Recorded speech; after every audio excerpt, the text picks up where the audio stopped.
I guess I just wish you were more interesting. Erika probably thought she was being funny when she said this to Garcelle, though funny is a stretch.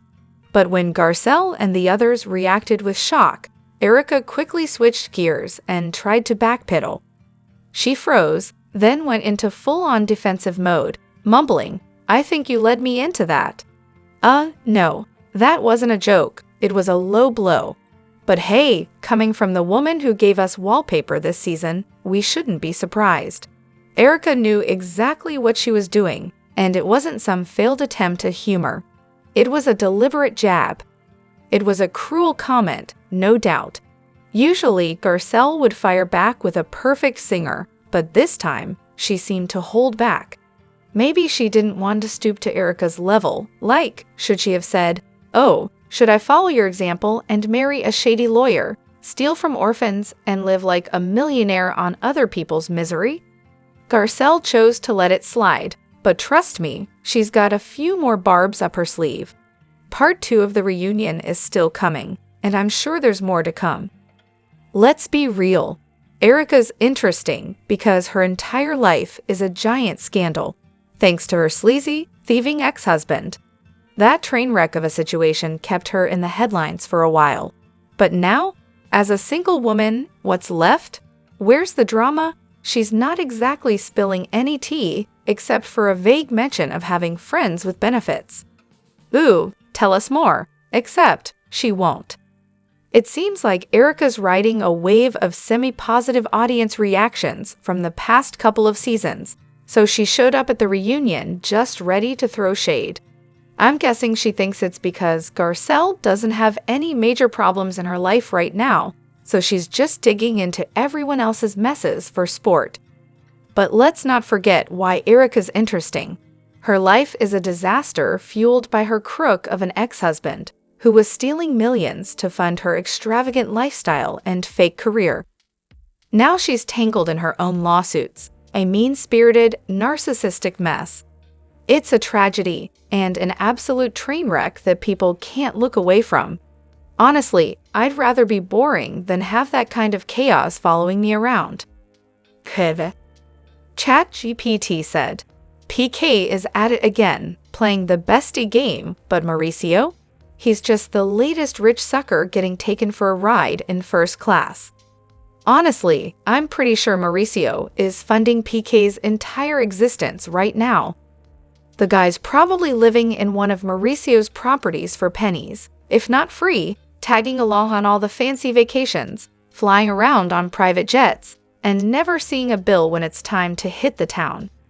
PK's got the same old hustle: find a wealthy friend, act like the best buddy in the world, and live like royalty off their wallet.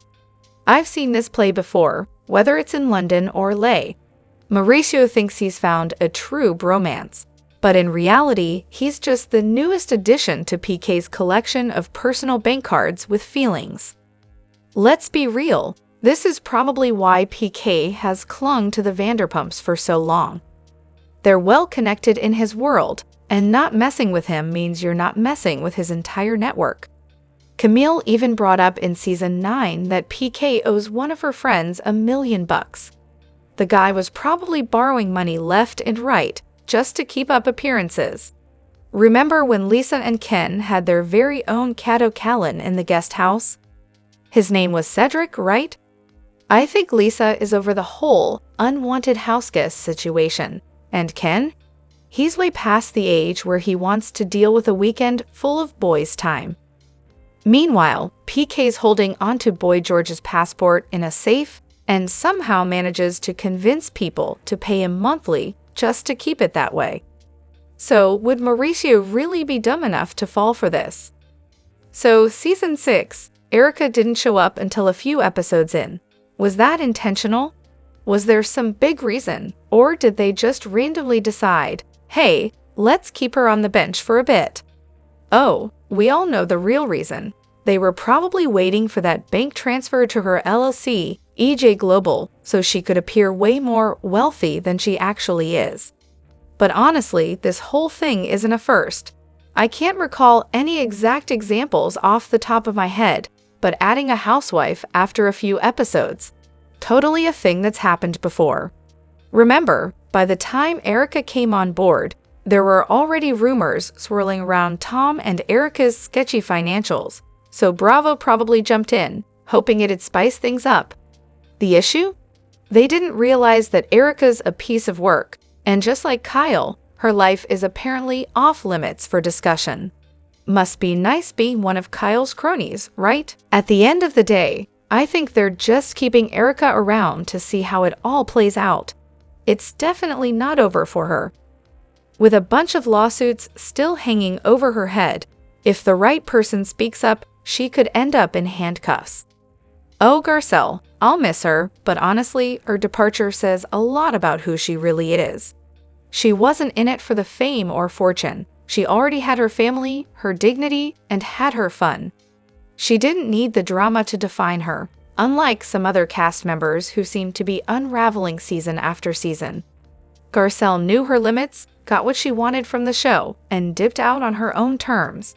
Now that's what I call grace and self-awareness. It's iconic. And let's not forget her bold moment with Dorit.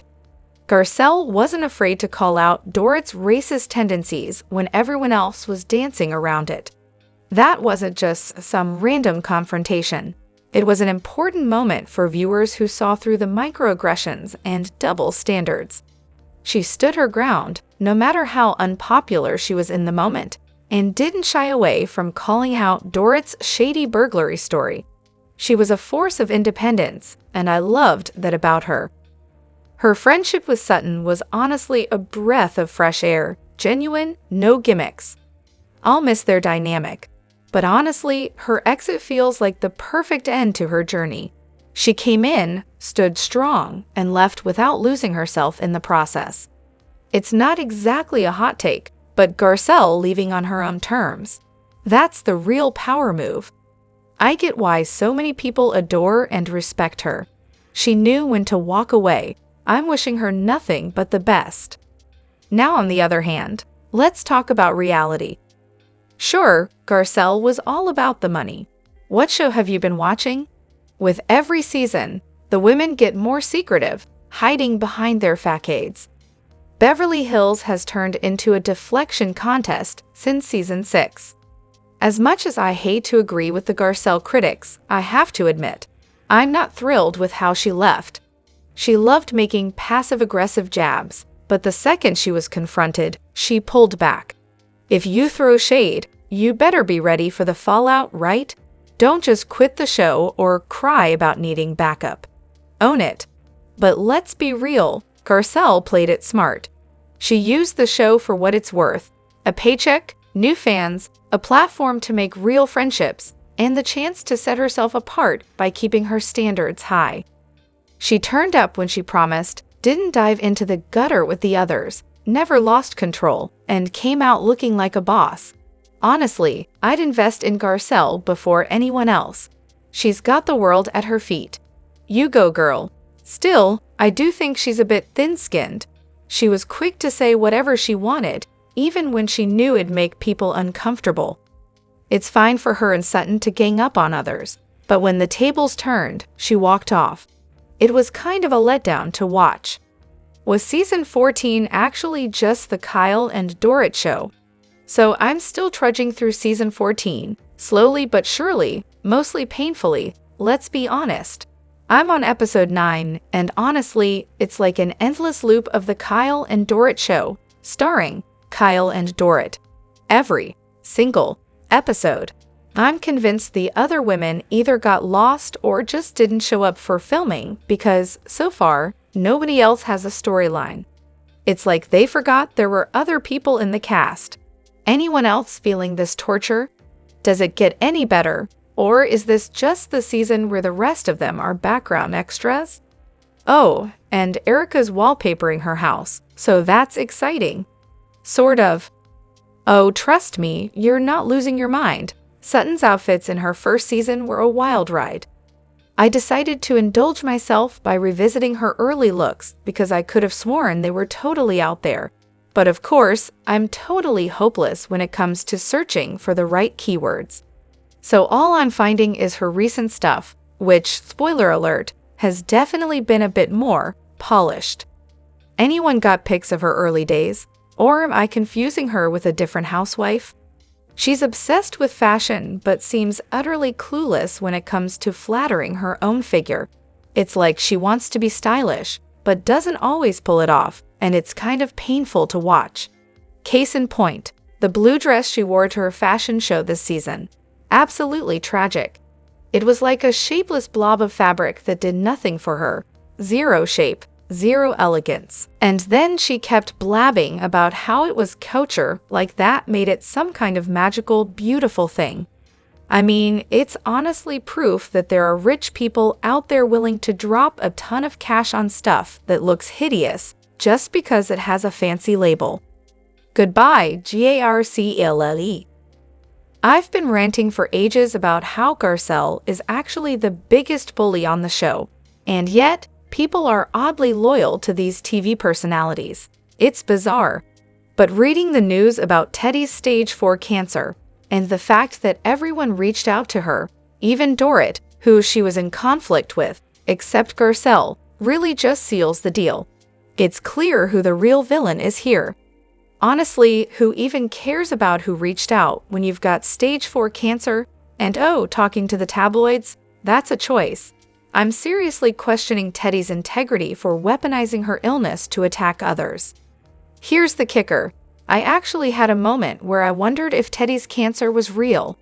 It seemed like it showed up right after she got busted cheating on her husband with that horse trainer. Funny timing, don't you think? Convenient, even. Either way, this is why I was so delighted to see her booted off the show. She's a miserable, negative presence whose main contributions to the world seem to be grifting, playing the victim, and of course, being a terrible equestrian. You say you're glad she's gone, but something tells me this won't be your last post about her. Especially if you're using this weak argument to villainize her. Sutton reached out, offered a couple of doctors' names, and Teddy's response, "That's nice, but I'm still going to talk smack about you on my podcast." Classy, right? So really, why should Garcelle pretend to care? You're being silly, and Teddy's just a gnat at this point. It's official. We'll never see a Kyle comeuppance season, and Dorit basically confirmed why during the reunion. Kyle's got the producers in her pocket. She's behind the camera, pulling strings, while the rest of the women are left in the dust. It's not even a level playing field. Kyle's playing an entirely different game, and that's why the show is so dreadfully repetitive. Right now, RHOBH is the franchise. Every woman brings something to the table, and they're all in the same race. RHOBH, on the other hand, it either needs to end or Kyle needs to go. Otherwise, we're stuck with the same season, over and over, just like we've been for years. But hey, it's all right there in the reunion footage. Kyle's little comments about the Dorit smoking scene were peak hypocrisy. Oh, you knew the cameras were there. Why let yourself be filmed smoking? Because it's a reality show, Kyle. That's kind of the point. And then there was the 14 years of my life bit. Oh, Kyle, we get it. You've shared your soul with us. But if you want us to buy into the reality part of a reality show, maybe try showing us some, real stuff.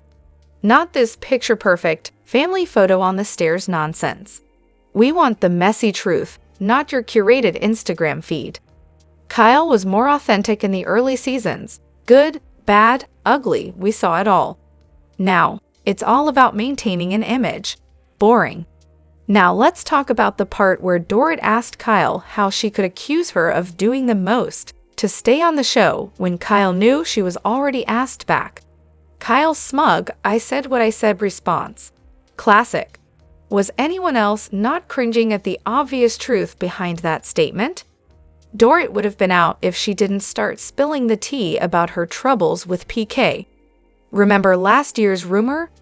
Dorit was allegedly hiding her issues with PK, and producers were going to kick her to the curb unless she brought that drama on screen.